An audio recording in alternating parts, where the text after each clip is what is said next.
I'm not the house of cards that falls down easily. I'm strong enough to handle what you throw at me. Welcome to Mental Health News Radio. I'm your host, Kristen Sunanta Walker. Just what are we going to discuss? The intimacy that is mental health. Let's continue to make it as comfortable as discussing brain health or heart health. This show has been on the air for several years and we have amazing co-hosts.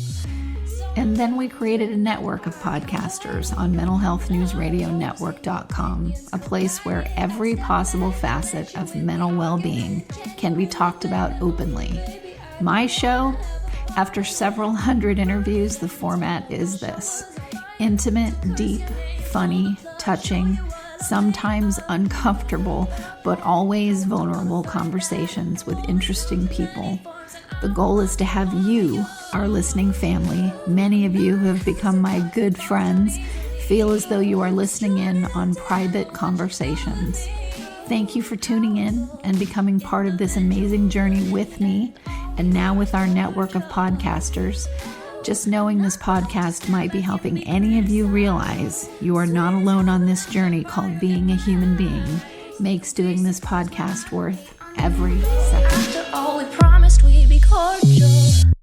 Hello, listeners, and welcome to the first episode of Eating Disorders, Navigating Recovery. I am Kristen Sunanta Walker. I am the CEO of Mental Health News Radio Network, and I am so pleased to have this podcast joining us on the network. I've been wanting a show devoted to the topic of eating disorders for a while, and you have two amazing hosts. You have Frances Iacobucci and Catherine Brown. Good morning. Good morning. Good morning. So I want my listeners and I want your listeners to know a little bit about each of you. So how about we start with you, Frances? Sure. And thanks so much. And like you said, my name is Frances Iacobucci, and I'm a licensed social worker. That's my profession. I reign from the great city of Philadelphia, where I currently am. I work in the eating disorder field. And so I dedicate my professional life to the treatment and recovery of eating disorders. I'm also someone who's recovered from an eating disorder and gone through my own treatment and have been in recovery for years now. So this is an incredibly passionate subject for me. And I'm just so excited to create a space dedicated to exploring eating disorders and recovery. So yeah, that's a little bit about me. Yeah, you're dedicated to navigating recovery and helping other people do that too. Absolutely. All right, Catherine, tell everybody a little bit about you. Yes. Hi, and thank you for having us. I am a writer and editor. I've worked for about 15 years writing for local and national publications on a variety of topics: parenting, education, the arts, health and wellness. And like Frances, I am recovered from an eating disorder. And a couple of years ago, I co-edited a book called called Stories of Healing from Eating Disorders. And we compiled stories from about 20 women and men from all over the world who had recovered. And that sort of launched for me a passion for talking to people about eating disorder recovery and sharing my own story and trying to help people navigate their own way. And that's actually how I connected with Frances, because Frances contributed a very beautiful and impactful essay to that book. And Thank you. So here we are today. Yeah, I love it that you guys are doing this together too, because it's always interesting to me with eating disorders because it's the same core internal issue or emotional problem, but it manifests in different ways. So there can be the binge eating side, and then there can be the withholding side with anorexia. So I like the male-female dynamic too. So I'm so glad that you guys are doing this. And I've shared with my listeners many times that I will be in recovery my entire life, I'm sure, for this same thing. I go on the binge side. But I wondered with you guys, how do you explain that better than what I'm doing when someone comes in and they don't understand that an eating disorder is an eating disorder. It just, like I said, manifests into whichever way you're going. That's a good question. From my perspective, I think letting someone know, right? Eating disorders are so isolating. They create a dynamic where we feel stigmatized and unsure and uncertain of so much, and so little is actually known about eating disorders, right? Yes, we know. I think commonly known as there's a restrictive side, and there can be an overeating component. I think what I would say to somebody who feels a little lost in all of this, who's beginning treatment, or even in the throes of recovery, is that eating disorders impact everyone, right? It spares no one. It's a disease that is finds its way through every demographic, every identity, and that you're not alone in this, right? And making that clear. And one of the reasons I wanted to and was eager to participate in Catherine's really remarkable book is that hearing stories from others can be a way to decrease that isolative component to eating disorders, and see that there's a host of people out there struggling, whether you're diagnosed with anorexia nervosa or bulimia or something that's not in the DSM, like orthorexia, or just someone who's struggling with disordered eating or disordered eating thoughts or body image. Right, there's space for everyone to be involved in helping themselves and hearing from others, and that's what we want to bring here, is creating that space so it can get less stigmatized and Right. people feel comfortable talking about it. Sure. And I think there are a lot of commonalities between different types of eating disorders. And that's something that I found so remarkable when working on the book.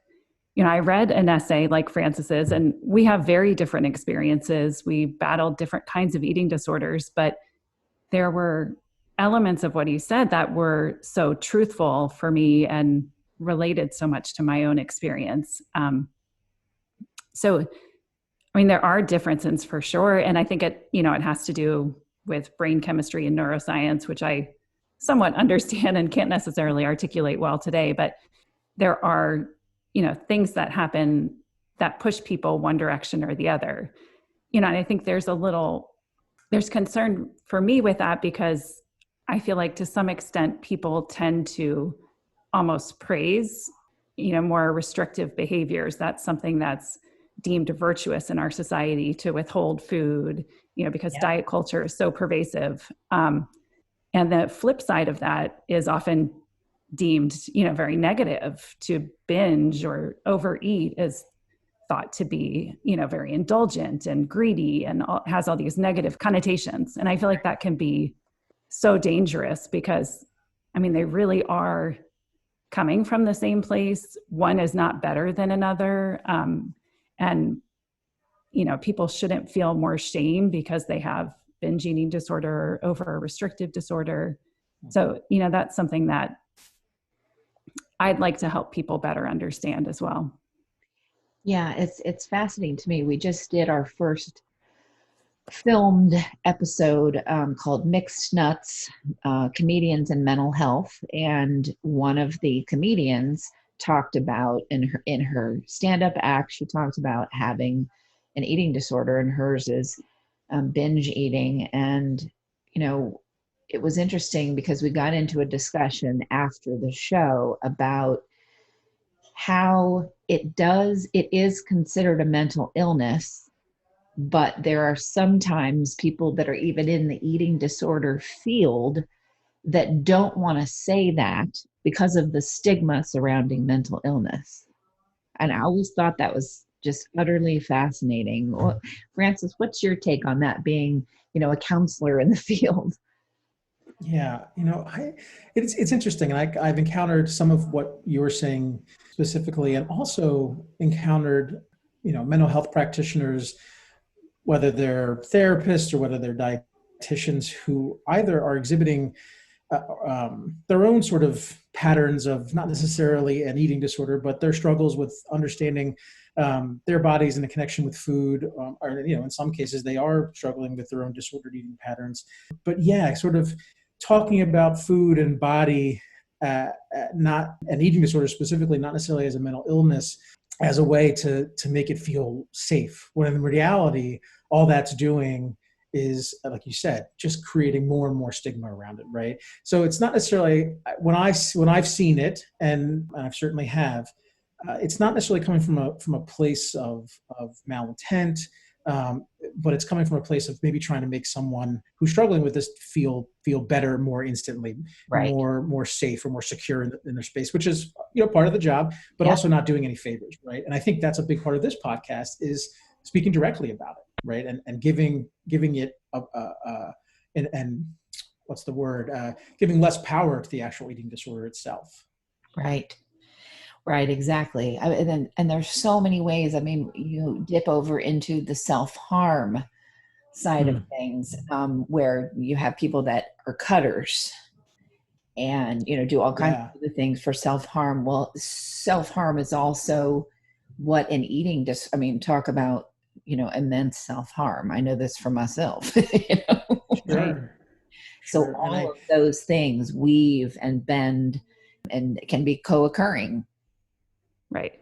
I mean, eating disorders Absolutely. often do occur alongside other mental health issues like anxiety or borderline personality disorder, or self-harm. All of these things are often sort of packaged together.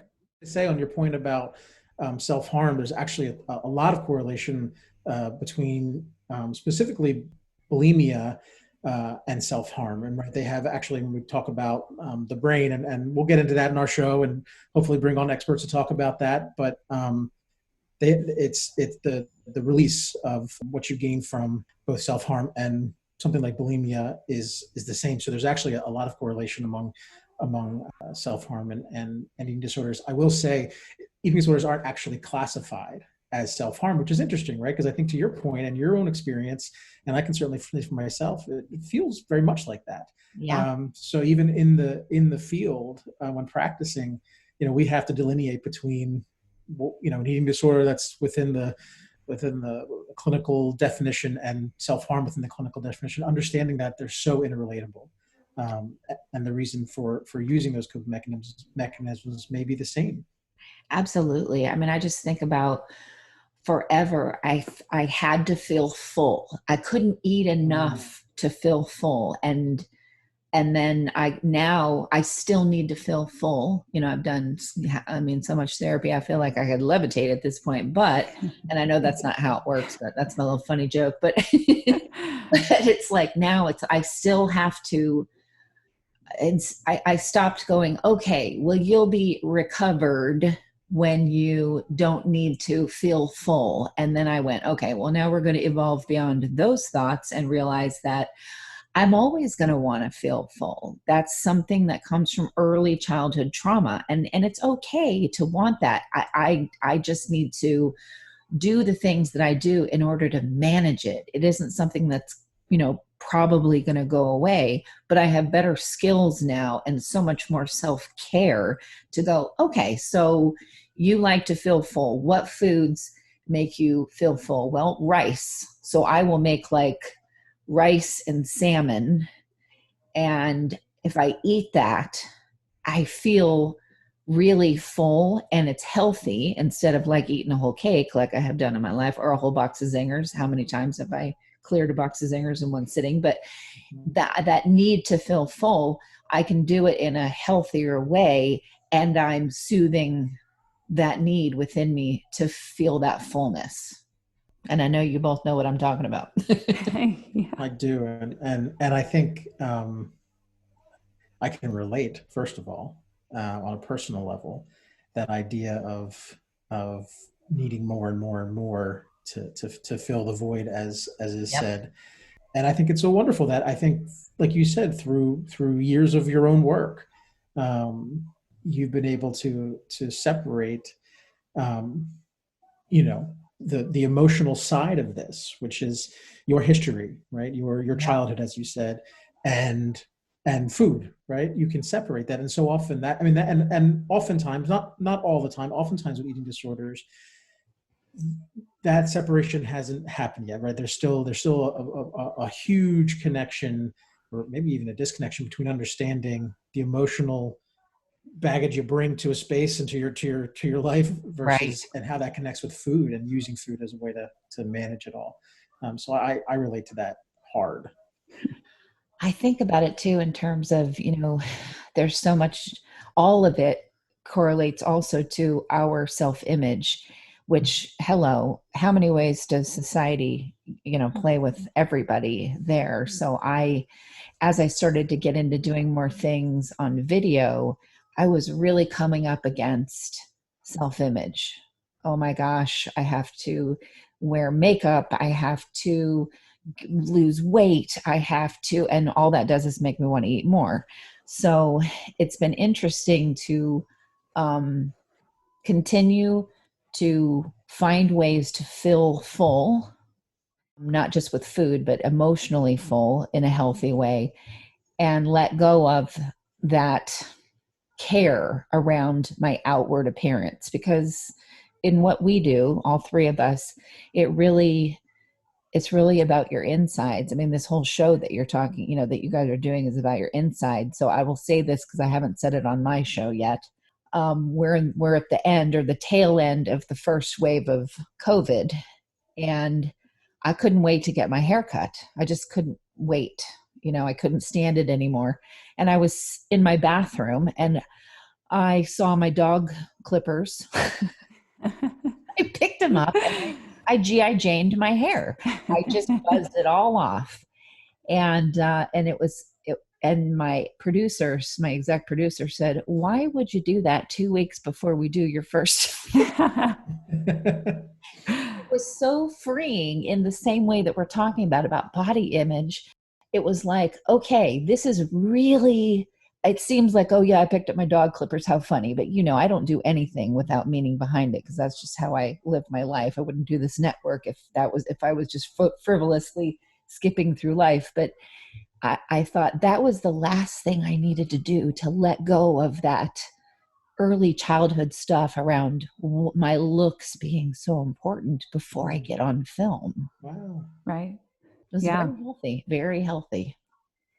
I'm currently working on a book about body image and exploring some of these exact issues, like looking at, why we feel the way we do about our bodies, and all of the messages that we've gotten from media, all the messages that we get from everybody about our appearance, and how, that's what matters the most, and that we need to focus on trying to have, the right kind of body and look the right kind of way. And it's very hard to break free of that. Oh. And, not everybody who deals with an eating disorder struggles with body image, but certainly there is a connection. But I was thinking about it this morning, actually, when I was walking, how in some ways I felt some shame about my own restriction, because I always thought of myself as not being a superficial person. I've never worn a lot of makeup. I've never done a lot to my hair. And I felt sort of, ashamed that I cared so much about my appearance that I, would do something so harmful to myself. I mean, obviously there's a lot more to it than that. And that's where the sort of mental health piece comes into it. It's not just about wanting your body to look a certain way. There are other things that feed in and contribute to a full-blown eating disorder. But it's interesting the way that these themes sort of intertwine, and it's definitely something that we want to explore throughout the podcast. Absolutely. I know the whole subject, there's endless fascination. I had someone, when I was telling them that we're doing your show and it's going to be on the network, and they said, well, gosh, okay, so maybe they'll have 2 episodes, and then what else are they going to have to say? And this is, not a person in the mental health field. And I said, I think that they could do a show until the end of time and never run out of I agree with that 100%. We already have a long list of ideas. Yeah, we're and I know more will be coming. I think, when you just think about, the macro impact, right? And I will use social worky terms, and I'll try to use less of them as we move through this. But just and Catherine brought up this point, from a societal standpoint, we are just inundated basically from birth. To look a certain way, to eat a certain way, to feel a certain way about our bodies, right? We're taught that our looks are intertwined with our morality, right? So fat is bad and thin is good, right? I'm speaking specifically around Western culture, right? I think it varies across the globe,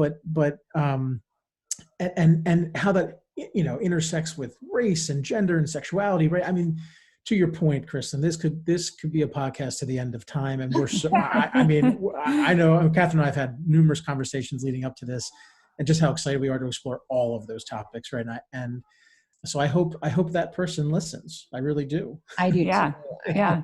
I don't, I just kind of, it's funny when I step out of the mental health bubble, which, it used to be everywhere was out of the mental health bubble, but because it's so much more or so much less stigmatized, so much more mainstream, that bubble has gotten bigger and bigger and bigger, which is freaking fantastic. But even still, when someone says something like that to me, that's just very thin in terms of their understanding, I'm kind of taken aback, like, what planet? Yeah. But if you don't understand something, you don't understand. Yeah, I think going back, that's an interesting point, right? I mean, with eating disorders specifically, yes, mental health is gaining steam, but with eating disorders, I get the sense, and I don't know how you feel, Catherine, that it's still lagging in terms of understanding, and I mean, there's some estimates that say eating disorder research gets 1/70th of the dollars that other research around mental health gets. So it's so important to have space like this to talk about it. But it has the second highest mortality rate of any mental illness, behind opioid addiction. So those numbers are totally off. Yeah, that's what's fascinating to me too, that people don't realize that the mortality rate is so massive. Yeah. But it's still, it's still kind of the redheaded stepchild of the mental illness arena. Well, and I think there's still so many stereotypes about what an eating disorder is, and most people still think an eating disorder is something that affects, teenage or young, white, affluent women. Right. And that's something that we'll do numerous shows on, I think, Frances, if you agree, but because it affects all kinds of people, all different races, all different ethnicities, different income levels, everybody, different sexuality, identities. It affects people across the board and at different ages. Yep. And it looks different. And you can not never, but you don't look at someone and know, oh, that person has an eating disorder. There are plenty of people that you might encounter who do that you would never recognize, but we have that stereotype of a certain look and a certain type of person that is a percentage of people who deal with eating disorders. And it's across the globe. I mean, right. I was watching some Oprah show years ago when she was still doing her TV program, and she was interviewing, I don't know if this is the country, but it might be Mauritania, but I'm not sure. But it's where it's considered the larger the woman is, the more beautiful and wealthy and whatever it's the opposite of Western culture. Women are praised for being morbidly obese. The men all have to be reed thin. It's a really weird society. But Oprah was like, well, I'm going to go there and I'm just going to walk around in a bathing suit. And I was like, well, me too. But the reality is they did a deeper dive into the culture, and, the rate of death for these women was extremely high. Just how pervasive that culture was, just as bad as Western culture. So here we think very flippantly, some of us, me included, I'm going to go there and feel free. Well, it's not healthy that way either. Yeah, I think, and I hope we do take a deeper dive in this as we move along here, and because I think how, and Catherine, speak more to this. I know you're writing a whole book about it.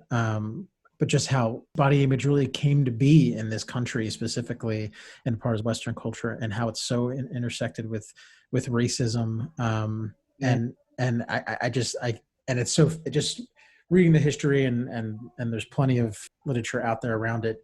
I marvel at how systematic it almost was to put body image in place to create what now is a $72 billion wellness, right? It's guised as a wellness culture and wellness Yes. industry that's just preying on our on people's whatever it is, their self-esteem, their lack of confidence, or just generally someone who may not have any really underlying issues, and then they just develop over time because they're just inundated with body image and food related topics that can be really destructive. Yeah, I have a girlfriend who is a well-known actress, and she lovely childhood, did not have, early childhood trauma like mine anyway. She, of course she had her stuff that happened, but nothing, it's just really a normal, healthy, happy childhood, and, didn't have any kind of issues really other than your normal quote unquote issues, and then got into doing her career, and the pressure from the career to look a certain way and all that, well, she developed a pretty intense, eating disorder as an adult. Mm-hmm. And that's what's interesting too. It doesn't have to always be, some kind of childhood issue. No, these things can be developed at all different ages, throughout your lifetime. Yeah, absolutely. And they do happen at different times. And a percentage of those happen because people start dieting. And, Yes. and that was my experience. I mean, once I started trying to lose weight, I found it to be incredibly addictive, and I'm sure that has to do with a lot of different factors, my brain chemistry, all sorts of things. But, I think according to the National Eating Disorders Association, I think it's like 35% of people who go on a diet will become pathological, will become obsessed with it. And about 25% of those people develop full-blown eating disorders. So that can happen at any point in a person's life. Interesting. Well, I actually had a woman on, we did a really great show together, and she's 72 and struggling still with food restriction and anorexia nervosa. And she was saying, people my age look at me and they go, "What is wrong with you? Isn't that something that you should have outgrown? How lazy or self-pitying and cry for attention that you say that you have an eating disorder." And she did the show to say they don't understand. Mm-hmm. I mean, our need to cope doesn't end at any certain age, right? There's Right. no limit to Thank you. that. Yes.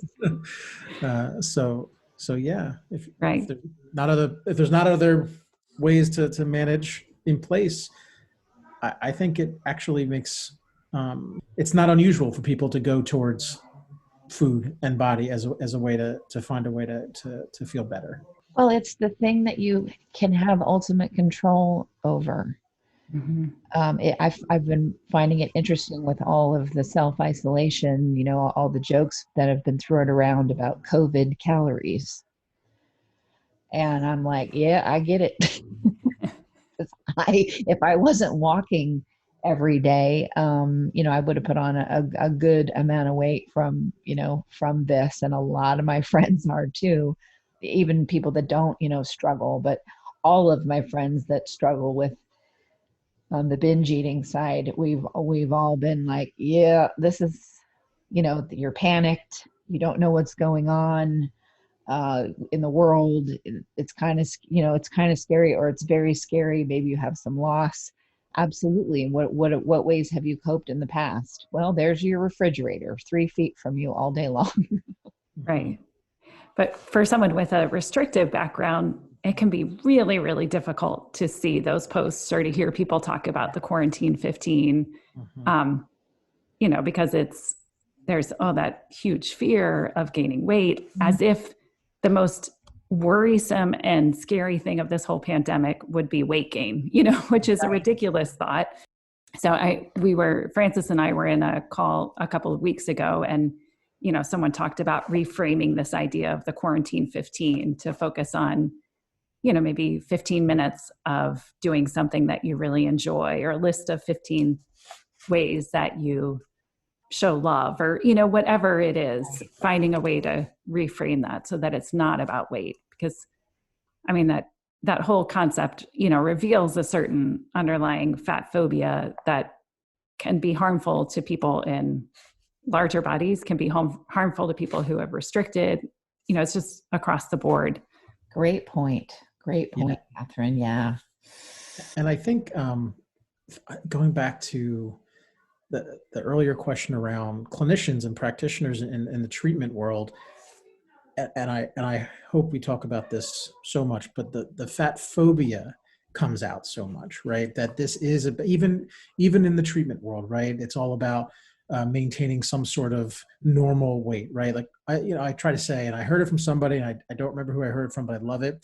Normal is just a setting on a dishwasher, right? Like we have to sort of throw out that idea that there is a normal body range, and accept that. Catherine, you said it wonderfully, right? That weight gain isn't the worst thing that's going to happen to you probably ever in your life, barring physiological and biological reasons why you would need to decrease a weight. But right now, in isolation and during quarantine, our bodies probably are going to change in some way. And for a lot of people, that can be really scary. And I hope that, again, in terms of why we want to create this podcast, to be a space that we can talk about that and get to a point where we're not scared to our bodies changing, particularly when it comes to increase in weight, right? Fatness is not bad. It's just not, and thinness is not good, and all the other different words and on the spectrum. So I just wanted to emphasize that a little bit. Oh, absolutely, absolutely. I think it's so normal for us to put these ideas, our frustrations that we're having on the inside internally on our bodies, and to focus on, the way our bodies look as a way of maybe managing stress and other challenges that we're having. So, this is another way to kind of think through, what does this really mean? I mean, if you're thinking about what your body looks like at this particular time, and that's an obsession or a focus, it's time to take a step back and look at what's going on internally. What are you thinking about? What are you worried about? What are you, how are you processing this? Right. Exactly. I tell you, a big help in that direction is buzzing all your hair off, but I do that anyway, so I'm there with you. The amount of money that I have spent on nails, fake eyelashes, and it's okay. I'm not shaming myself for those things. I sit back and I go, my God, the amount of money that I have put into, been late to something or not joined in with something. I mean, I went all the way to Italy and I wouldn't go step into the ocean because I was so mortified of putting on a bathing suit. Mm-hmm. I mean, just things like that, that you. Yeah, that those lost experiences. Yes. And it's time to gain them back. Exactly. Yes. Absolutely. Well, I'm so glad that you guys are doing this, and I'm so happy that you're going to give voice to this. You're going to be interviewing all kinds of people, doctors, counselors, advocates, people struggling. That's the piece that I find with podcasting that is so helpful. The shows where I've done on my podcast about emotional abuse, I've had people for years say, sometimes we just listen to the same show again and again and again, even to go to bed at night. That was the only way I could stop my brain from continuing to torture me, was to listen to these shows because I realized I'm not alone. Yeah. Mm-hmm. And I think I know that that's what this is going to do for your listeners. So thank you both so much. Thank you. Thank you. Is there a website that we should give a shout out to? Well, there will be. Yes, we're working on the podcast website. We don't have the address yet.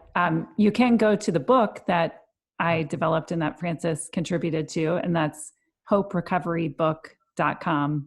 And that also leads to my webpage. And I co-edited with another woman, Christina Tinker. So you can also find her. But we will have a website soon. Good. And you'll mention it on your next episodes. Well, for now. Absolutely. Frances, Catherine, thank you so much. And I'm excited, and what an honor to be able to interview you both and let your listeners know about this and about you for your first episode. Yes, Thanks, thank you Kristen. so much. We're excited too. Yes. And listeners, thank you for tuning in to another episode of Mental Health News Radio and the first podcast on eating disorders, navigating recovery. Hi, listeners. I'll make it quick. These are some really cool places that give discounts and other cool things for listeners of Mental Health News Radio Network. If you want to get amazing help with healing from narcissistic abuse, go to healfromanarcissist.com. If you want CBD products that are the best of the best, I use them myself, go to proze.com and use the code mentalhealth20, mentalhealth20. If you want to get daily perk ups that help retrain your brain to think more positively, go to perkupdaily.com. And also, just because this one's fun, snarkycandles.com. I guarantee you'll love them. Snarky with a Y, SNARKY candles.com. And don't forget, if you want to hear all the shows on the network about first responders, you can go to firstrespondermentalhealthnetwork.com, and all of our shows that focus on narcissistic abuse, narcissisticabusehealingnetwork.com. Thanks for listening, and back to the show.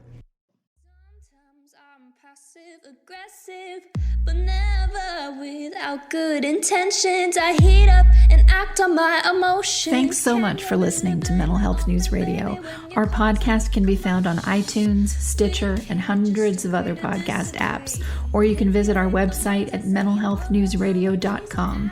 If you have a question or would like to be a guest, become a podcaster on our network, or join the amazing organizations that help keep us on the air, please email us at info@mhnrnetwork.com. Get ready for that special goodbye from our resident therapy dog, Miles, and a special thanks to Emily Sohn for letting us use her incredible song, Cordial, for our podcast music. Listen to the full song on SoundCloud at emily.sonne. Don't be surprised when I don't hate on you. After all, we promised we'd be cordial. Sometimes in you I can fight it, but our opposing. Good boy.